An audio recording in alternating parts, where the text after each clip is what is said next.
5.5 million refugees in the world, of which 40% are children.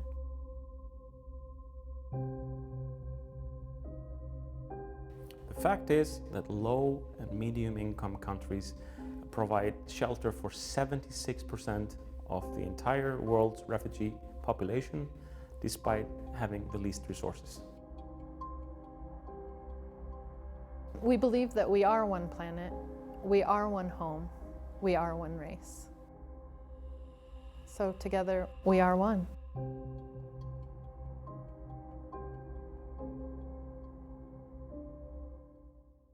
We provided food in the beginning, a community center. We still operate the community center, where people come and they can have a moment with their fellow countrymen. We provide babysitting for the kids. We had kindergartens when they were not operating any kindergarten in Iceland as a response to the influx. We operate the handout center still.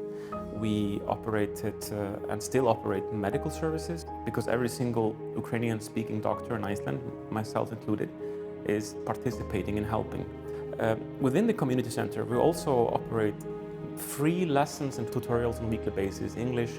We've given away over 100 notebooks. We made over 600 CVs and translated them and connected people with companies to activate them in the work market. The number of events that we've organized is measured in the hundreds. We have free or reduced meals every weekday where people can come, they have table service, sit down, they eat together and just relax. And right now, I think the average here in Reykjavik is 250 people a day. The activities that we do change sometimes weekly. One of the first things was that they needed to get out of the house and do something. And so we have special permission with the government to have these volunteers who don't have right to remain yet. And that's a special thing. So they can come here, get out of the room that they're stuck in 24/7, and feel like they're contributing to the society that they want to be in. Make friends, talk with people, eat together. You know, we do all of these things. Many families, many children now who are waiting to have place in school, and we've started family nights. So one night a week here in Reykjavik, one night a week in Reykjanesbær, we have family night, and they come together, they play together, the families with the other families, they cook together, eat together, and just spend some time together in safe space. We have children's groups, we have singing groups. Now we're trying to start a conversation cafe where we're trying to encourage Icelanders to come in and sit down one-on-one with people and just have a conversation over a cup of coffee, because that helps people learn the language and the culture. People have been donating to us, and it's amazing how generous people are. They hear about what we are doing. We are also serving dinners 2 times a week, and then the churches have been open, so people are also coming on weekends, and they also get meal there.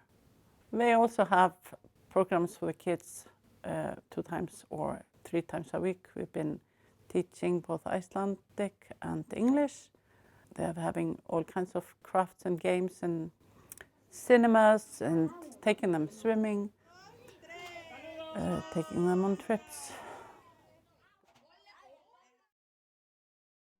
I founded the organization Flóttafólk, which operates the main Facebook groups and websites, community center, kindergartens, and handout centers for the Ukrainian refugees that have come here. The name of the organization is a play on words, because the word refugee in Icelandic is flóttafólk. It's an O with a comma, but the organization's name is Flóttafólk with a normal O. 1 comma changes it from a refugee to cool people, because the organization's slogan is asset, not a burden. It rhymes in Icelandic, but you know, that's key. And I think we succeeded. And we were motivated by the pain, just a second, and the strength of those people coming. It's been absolutely remarkable and has permanently changed me as a human being, I think. Well, I know. You know, it's better to give than to receive. It sounds so simple, so silly somehow when you haven't experienced it.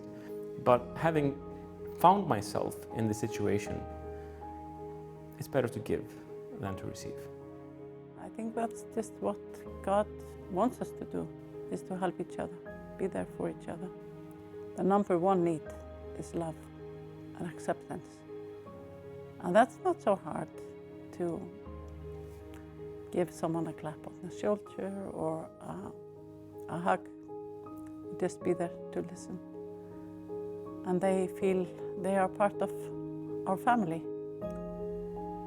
And when I've heard several people say that when they come to us, to our center, they feel like everything else has left them. You know, for a while, they have peace and they don't have to worry. They can forget.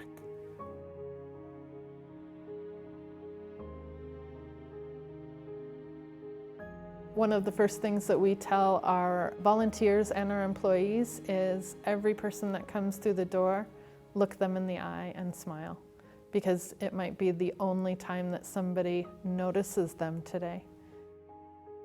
So for us to show up every day in a real way, I think it's such a little thing, it changes so much.